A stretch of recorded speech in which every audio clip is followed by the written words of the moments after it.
कि गौ सेवा से बहुत जल्दी शरीर पवित्र होता है, हृदय भी पवित्र होता है और गोविंद भी प्रसन्न होते हैं। यदि गावः प्रदक्षिणीर कार्या वंदनीया ही नित्यशः मंगलायतनम दिव्याः श्रेष्ठास्त्वेता स्वयंभुवा। यदि गाय घर में पाली जाए या गौशाला खोली जाए और गौओं की सेवा की जाए, जिनके पास अर्थ है, भाव है, भगवान स्वयं श्री कृष्णचंद्र जी ने गौ सेवा स्वीकार की, गौवें चराई। गौओं की परिक्रमा करने से, जैसे आप प्रभु के बिहारी जी के मंदिर की 4 परिक्रमा करें तो जो फल आपको मिलेगा वही गाय की 4 परिक्रमा कर ले तो आपको प्राप्त हो जाएगा। गौ की प्रदक्षिणा से, गावः प्रदक्षिणी कार्या वंदनीया ही नित्यशः, जो रोज गाय को प्रणाम करता है और गाय की प्रदक्षिणा करता है तो भगवत प्रदक्षिणा का उसे फल प्राप्त होता है। जहां गौएं विराजमान होती हैं वो बड़ा पवित्र दिव्य तीर्थ स्थल माना जाता है। गौएं जहां विराजमान रहती, गौशाला में भजन करे तो कई गुना बढ़कर के प्राप्त होता है। स्वयं ब्रह्मा जी ने गौओं को दिव्य गुणों से विभूषित बनाया है। अप्यागाराणि विप्राणाम देवतायतनानि च यद गोमयेन शुद्ध्यंतिम किम ब्रूमो हृदिकम ततः। गाय के गोबर से जहां लेपा जाता है वहां जिस देवता का आवाहन करोगे वही देवता आकर विराजमान हो जाएगा। अपवित्र भूमि में भी यदि गाय के गोबर का लेप कर दिया जाए तो परम पवित्र मानी जाती है। गाय बहुत पवित्र, जहां वो बैठती है, जहां वो मूत्र त्याग करती, गोबर त्याग करती, वो स्थान तीर्थ तुल्य पवित्र माना जाता है।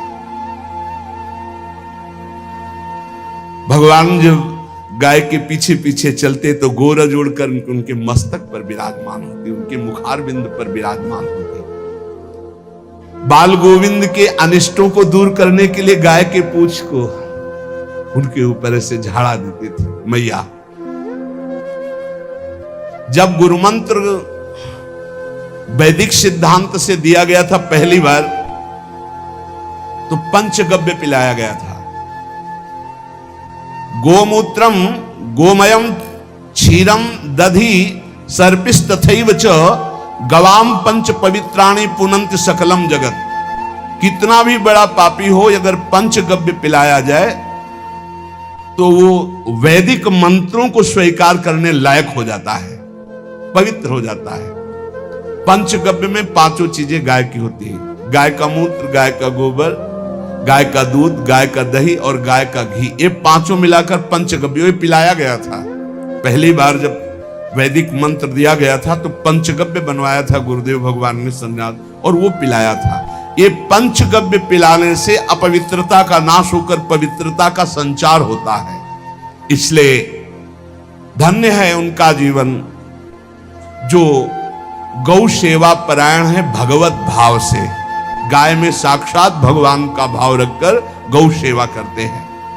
त्रिषिता गौर गृहे बद्धा गेहे कन्या रजस्वला देवशास्त्र सन्निर्माल्य हंति पुण्यम पुराकृतम। यदि घर में गाय बंधी है और भूखी है और प्यासी है तो तुम्हारे सारे पुण्य नष्ट हो जाएंगे। अगर घर में रजस्वला कन्या बहुत काल तक है और उसका विवाह आप नहीं कर रहे हैं तो आपके सारे सुकृत नष्ट हो जाएंगे।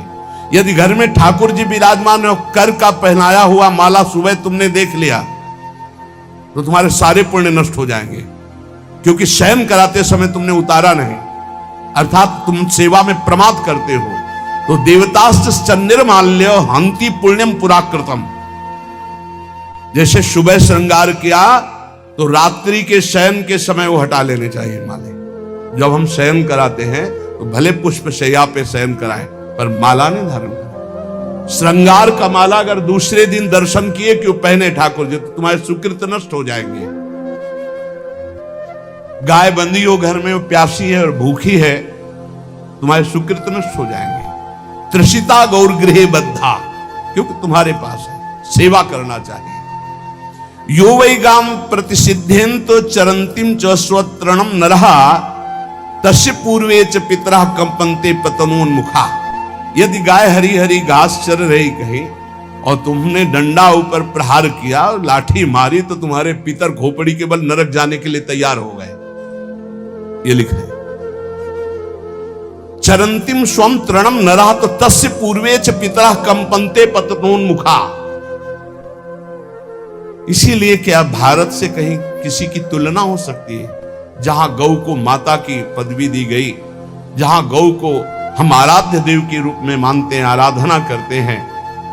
गौ रक्षा, गौ सेवा, ये बहुत बड़ा इसमें छुपा हुआ है। स्वयं भगवान अवतरित होकर गौ रक्षा, जब गाय के रूप में पृथ्वी रमाती तो भगवान का अवतार हुआ है। बड़ा विचित्र समय आता चला जा रहा है कि अब आधुनिक यंत्रों की ऐसी सेवाएं हो गई बड़ी बड़ी कि अब ना बैल की जरूरत है और ऐसे दूध की महंगाई बन गई कि अब देसी गाय 2 लीटर 3 लीटर 4 लीटर और ऐसी ऐसी कि 20-20 25-25 लीटर दे तो कौन देसी गाय को।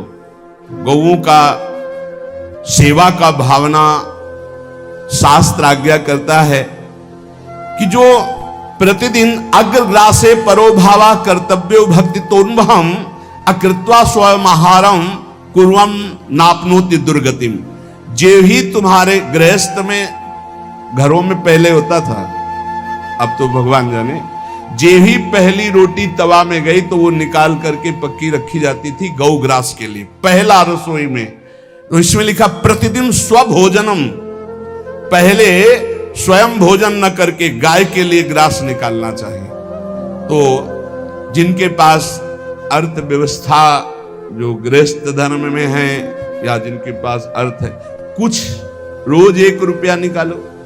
हम कह रहे रोज निकालो तो महीने में 30 रुपया होते। 30 रुपया में एक गाय को हरी घास तो एक टाइम पवा ही सकते हो ना, बहुत नहीं है तो 1-1 रुपया निकाल के अगर एक गाय को चारा दोगे तो एक बार का भोजन तो हो ही सकता है। 30 रुपया में हरी घास जाकर के उसके दावा एक बार तो पवा दोगे ना। अग्रग्रासे परोभावा कर्तव्य भक्ति तोन, हम भक्ति पूर्वक गाय को एक ग्रास भोजन में 1 रोटी तो निकालना चाहिए गाय के लिए, ऐसा शास्त्र आज्ञा कहता है। जो ऐसा करता है तो अकृत्वा स्वयमाहारम कुर्वन् नाप्नोति दुर्गतिम, अपने आहार से 1 रोटी निकालकर गाय को देता है और स्वयं 3 रोटी भले पाले 1 रोटी गाय को दे दी तो बोले उसकी दुर्गति नहीं होगी, अर्थात उसके अंदर भाव बढ़ता चला जाएगा वो भगवान की भक्ति में। और तेनाग्नयो हुता सम्यक पितरश्चापि तर्पिताः देवास्त पूजितास्तेन यो ददाति गवान्हिकम। जो प्रतिदिन गौग्रास निकालता है, अर्पित करता है, तो उसको अग्निहोत्र करने का फल मिलता है, उसके पितरों को तृप्ति मिलती है और समस्त देवताओं के पूजन का फल मिल जाता है जो गौग्रास निकालता है। यो वै ताड्यते यष्ट्याधेनुम मर्त्यो विमूढ़धि।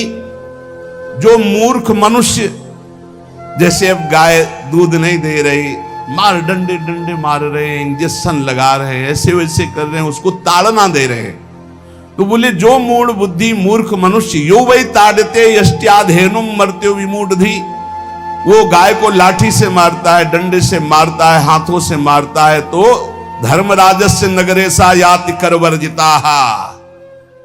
धर्मराज जी पहले अपने नरक में ले जा करके उसके कहते थोड़े थोड़े तिल तिल करके पहले इसके हाथ काटो, मरना है नहीं वहां। अब आराम आराम से थोड़े थोड़े पहले हाथ वर्जिताः, इन्हीं हाथों से गाय को मारा था ना, ऐसे थोड़ा थोड़ा काटा जाता है उसके हाथ। करवर्जिताः, उसके दोनों हाथ काट करके थोड़े थोड़े। यो वै दंसान वारयति तस्य पूर्वे कृतार्थकाः नृत्यंत सवादिस्मास्तरिष्यति भाग्यवान।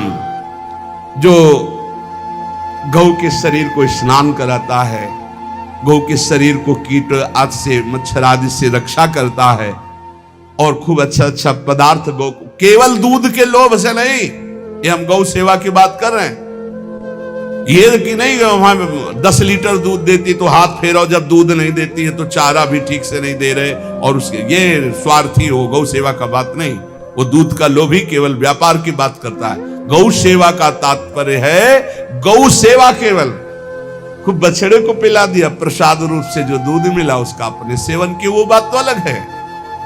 अब बछड़े को तो जरा सा केवल पिन्हाने के लिए कर दिया और खूब सारा दूध लीटर में नाप करके जा रहा है, और उस समय तक तो खवाओ पियाओगे ही खूब अच्छे से। इसके बाद जब दूध देना बंद किया तो उसका आदर सत्कार खत्म, खोल के बाहर ऐसे वो प्लास्टिक खाते घूम रही है। तो ये गौ सेवा नहीं मानी जाएगी, वो स्वार्थ पूर्ति मानी जाएगी।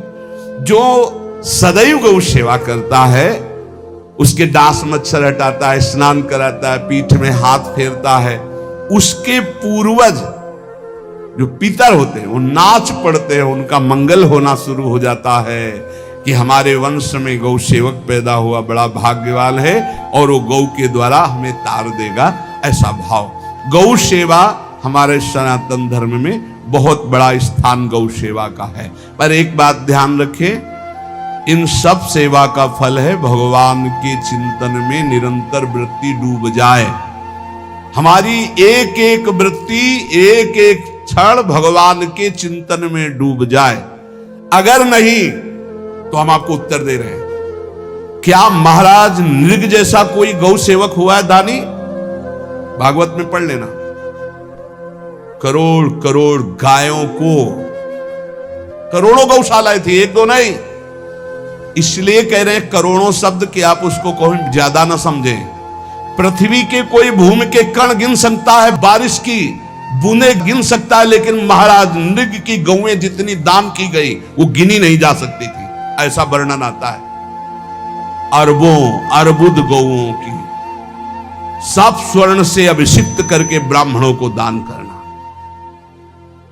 इतने बड़े गौ सेवक, इतने बड़े दान करने वाले, एक चूक हो गई, ना दान लेने वाले तपस्वी ब्राह्मण की गाय किसी अन्य ब्राह्मण को दान कर दी, और वो ब्राह्मण ने जब गाय देखी बोली मेरी गाय चुरा ली। बोले महाराज नृग ने दी। महाराज नृग से कहा मेरी गाय है, तो उनका गौशाला में आ गई होगी, आपको 10,000 गौएं देते हैं, आप अपनी गाय। बोले मैं प्रतिग्रह नहीं लेता। जिसने दान लिया था उसने कहा गाय यही लेके जाऊंगा, तो उनका आप गाय छोड़ दीजिए, आपको 10,000 गाय देते। बोले नहीं लूंगा।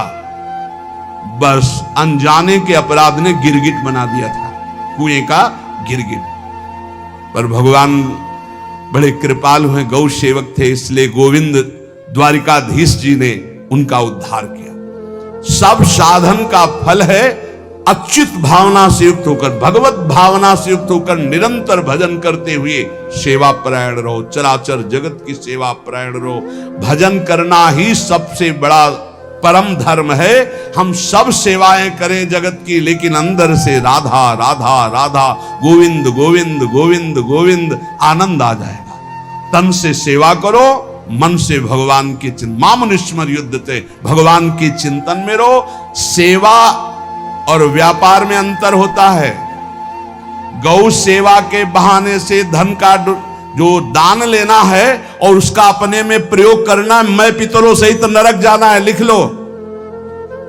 गौ सेवा के बहाने से दान लेना और उसका अपने परिवार के सुख में पैसे का प्रयोग कर देना या अपनी वासनाओं की पूर्ति में लगा देना। आया गौ सेवा के लिए और आप प्रयोग कर रहे हैं गाड़ी घोड़ा नाना प्रकार के सांसारिक भोगों में, तो लिख लो पितर सहित तुम्हारे नरक जाएंगे, क्योंकि गौ सेवा के लिए आया है। गौ सेवा का धन सिर्फ गौ सेवा में ही लगना चाहिए। आप गौ सेवक है, दूध पान कीजिए, रोटी खा लीजिए, लेकिन गौ सेवा का अर्थ आप अपनी वासनाओं की पूर्ति में, अपने मनोरंजन में या अपने मन के संकल्प भावना में नहीं पूरी कर सकते। गौ सेवा के लिए ही पूरी कीजिए। गौ के वास का निर्माण, गौ के भोजन की व्यवस्था, वो दूध दे ना दे, वो कैसी भी अवस्था में हो, उसकी सेवा परायणता, उसके लिए सेवक रखना, सेवकों को भी सुख प्रदान करना, लेकिन स्वयं कभी गौ के सेवा के लिए आए हुए धन का स्वयं के लिए भोग न करना और निरंतर भजन में रखना, उसे परम पद की प्राप्ति हो जाएगी। इसलिए हमारे सनातन धर्म में गौ सेवा का विशेष महत्व है और इस महत्व को सबको स्वीकार करना चाहिए। यदि आप गौ पालन स्वयं नहीं कर सकते तो 4 लोग मिलकर के, क्योंकि आज जो गायों की व्यवस्था वो बड़ी दयनीय हो रही है। दयनीय इसलिए हो रही, कि दूध की अधिकता के चाह रखने वाले भैंस रखते हैं या विदेशी गाय रखते हैं। अपनी भारतीय जो देसी गाय है वो उतना अधिक नहीं देती कि 40 लीटर 30 लीटर 25 लीटर, बहुत अधिक देगी तो 5 और 8 लीटर। देसी शुद्ध गाय अपनी जो है वो 8-10 लीटर, बहुत जब व्यवस्था हो। नहीं तो अपने गांव में तो देखा है तो 2.5-3 लीटर से ज्यादा नहीं देंगे, 1.5 लीटर इधर 1.5 लीटर उधर, या बहुत हुआ तो 2 लीटर 2 लीटर। पर वो स्वर्णिम दूध होता है। जो दूध की चाह रखने वाले जन थे अब वो गायों को नहीं रखते, देसी गायों को कोई बिरला ही रखता है। अब पहले बैलों की जरूरत होती थी, गाय बछड़ा दिया तो आनंद होता था कि किसानी के काम में। अब तो ट्रैक्टर है तो बैलों की जरूरत नहीं। अधिक दूध के लिए अरे अब तो पशुओं की जरूरत नहीं, केमिकल से दूध बन रहे हैं, टैंकर के टैंकर। तो फिर हमारी जो गायें हैं उनकी बड़ी दुर्दशा हो